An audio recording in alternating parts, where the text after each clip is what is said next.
Katsuri, você me fez pensar aqui uma coisa, né? Você falou de inteligência artificial, você falou de ser humano no centro, a gente está falando de legal design que vem para ajudar a facilitar um contrato de 50 páginas em duas. Isso a gente está com um olhar corporativo, né? Olhando desde a perspectiva de uma empresa usando essa ferramenta ou um escritório de advocacia oferecendo esse serviço. Olhando o ser humano do outro lado, nós que não somos, né? Pelo menos eu não sou advogado, não tenho essa formação. A inteligência artificial, a automação, tudo que a gente tem disponível hoje de tecnologia, vai ajudar essas pessoas como eu, que não temos esse conhecimento, a digerir melhor o que é esse juridiquês que a gente tanto encontra por aí?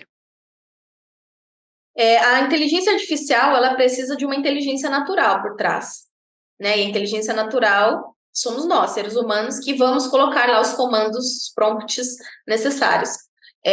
Então, tem muita gente que quer colocar a inteligência artificial sem nem saber o porquê, a razão de colocar a inteligência artificial, quer entrar, surfar na onda quando o básico não está sendo feito. E aí, falando das pessoas comuns, né? O que isso impacta? A gente trabalhar utilizando a abordagem do legal design e todos esses conceitos que eu trouxe até agora. Você construir relações que são mais duradouras. Michel Conforado é um antropólogo que estuda, que é contratado pelas maiores empresas do país para estudar comportamento. E ele viaja para todos os cantos do mundo para estudar comportamento, além de, claro, de estudar aqui o comportamento do brasileiro. E ele apresentou no CONAREC, inclusive, onde eu encontrei o Márcio, uma palestra onde ele mostrou um gráfico dos últimos anos do comportamento do consumidor.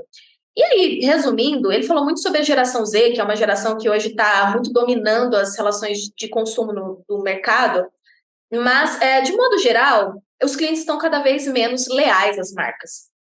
E por que a gente então precisa se preocupar e colocar o legal design? Porque é um trunfo. As pessoas pensam em toda a jornada de experiência do cliente, mas na hora que ele precisa cancelar um serviço, ele precisa ficar 1 hora no telefone num canal de atendimento que não funciona. Ele recebe uma fatura que o número da parcela vem muito maior do que o valor total. Quer dizer, que é para induzir o cliente a pagar parcelado, que daí ele vai pagar um monte de juros. Cara, isso numa relação de longo prazo vai te fazer perder o cliente, vai te colocar numa situação que vai prejudicar a sua reputação, né? Voltando ao ISD. Tudo que você faz para construir uma reputação, daqui a pouco os clientes não são mais ingênuos como antigamente.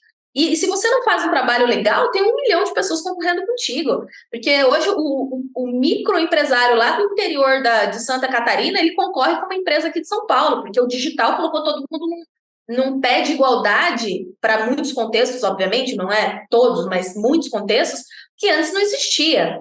Então, o legal design não vamos deixar pontos de ruptura da experiência. Então, eu para contratar é super rápido, mas se eu quiser mudar a titularidade, meu Deus, é um parto. Não, vamos criar processos que são mais eficientes, que o cliente consegue resolver de maneira fácil, sem esforço, sem frustração, e que eu vou conseguir trazer esse cliente aqui junto comigo, né? Que eu vou conseguir manter ele aqui junto comigo e acompanhar as mudanças no comportamento do consumidor à medida em que a sociedade avança, né? O direito, ele existe com a sociedade, não para a sociedade.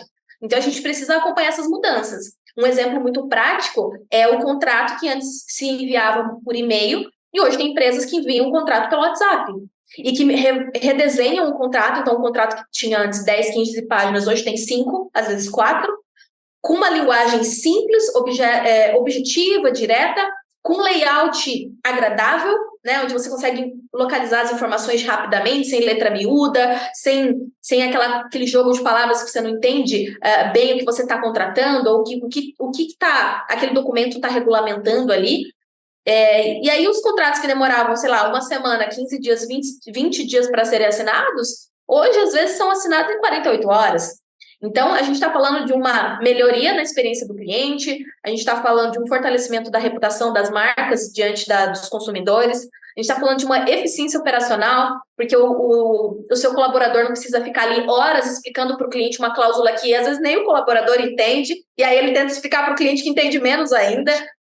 time is money, né? Então, você está fazendo o seu colaborador perder tempo ali, sendo que você poderia simplificar tudo isso e deixar o seu colaborador fazendo o que realmente é importante. Então, assim, essas são alguns exemplos. Por exemplo, a Latam colocou recentemente a política de privacidade dela lá no site, utilizando o conceito de legal design. O Zé Delivery também. Então, você entra lá no site, você vê que a política de privacidade ela tem um tom de voz do Zé Delivery, que é um tom de voz descontraído, informal. Então, segue o tom de voz, o que eu acho muito legal, porque precisa ter coerência. Você não pode querer fazer uma propaganda legalzinha na televisão, e aí, na hora que o cliente vai ler um termo, vai ler um contrato, é aquela linguagem engessada no formato da década de 50. Não tem coerência. Então, assim, as empresas estão acordando para isso, desde grandes empresas até as menores. Eu já fiz contrato para escritório de contabilidade que tem, sei lá, 100 clientes. Escritórios assim, pequenos, né, e tal. Um case muito famoso, que eu sempre falo nas minhas palestras e treinamentos, é um case do BNI, que é o Balcão Nacional de Injunção de Portugal, que funciona como se fosse o PROCON aqui no Brasil. Os clientes recebiam as cartas de notificação e não entendiam por que eles estavam recebendo, pelo que eles estavam sendo cobrados, quem tinha cobrado, como eles poderiam pagar, se poderia parcelar ou não, se eles poderiam contestar, como que isso se dava. E as pessoas recebiam aquilo, não entendiam nada, ficavam desesperadas, aquela coisa muito comum, né? Principalmente pessoas mais humildes, assim, que recebem uma notificação de um órgão público, meu Deus, já apavora. E aí eles contrataram a Agência Claro de Portugal, que é uma agência especializada em linguagem clara, linguagem simples, lá em Portugal eles falam linguagem clara. E aí eles refizeram a carta de notificação, olharam também para os processos, e eles aumentaram em mais de 60% o pagamento voluntário das dívidas.